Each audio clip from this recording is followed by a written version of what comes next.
On se met d'accord tout de suite, il n'y a plus de vrais journalistes en France, mais quelle est la différence entre cette journaliste, Anne-Sophie Lapix, et celle-ci qui est blonde aussi et qui se nomme Laurence Ferrari?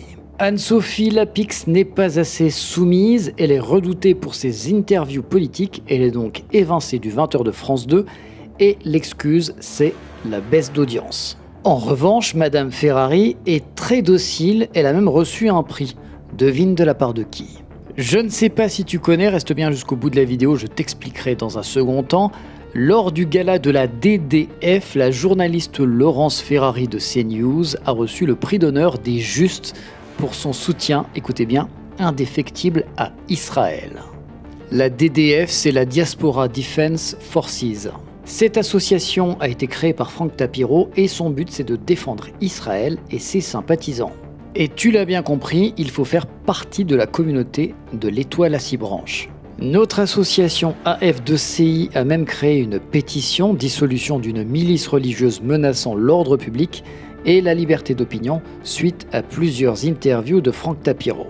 Le 16 novembre 2023 sur Radio J, Franck Tapiro avait présenté son association avec des arguments comme « Ils veulent nous faire la guerre, on va leur faire la guerre » ou encore « En Israël, ils ont l'IDF, Tsahal, nous, on aura la DDF. » Rien que ça. Revenons à Anne-Sophie Lapix, qu'on l'aime ou non, elle faisait quand même un petit peu de journalisme par rapport à ses confrères et ses consoeurs. Il suffit d'ailleurs de regarder les archives de ces différentes interviews ou d'écouter ce que pensent les politiques d'elle qui ne veulent plus qu'elle soit présente lors des interviews.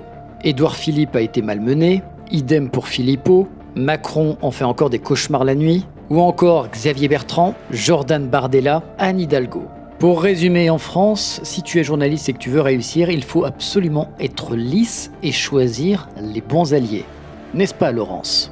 Dans ma prochaine vidéo, je vais te parler du gala de la DDF qui a eu lieu le 27 mai 2025 et il y a eu un invité exceptionnellement monstrueux, Olivier Rafovitz, ancien porte-parole de Tsahal. Un pro-génocidaire qui n'aime pas qu'on lui coupe la parole. Souvenez-vous de Mohamed Kassi qui a fait son travail de journaliste correctement en posant des questions pertinentes qui n'ont pas plu à Olivier Rafovitz. D'ailleurs, il avait été sanctionné par TV5 Monde, mais l'Arcom avait affirmé que Mohamed Kassi n'avait fait que son travail face au porte-parole de l'armée israélienne. Allez, passe à la prochaine vidéo. À plus.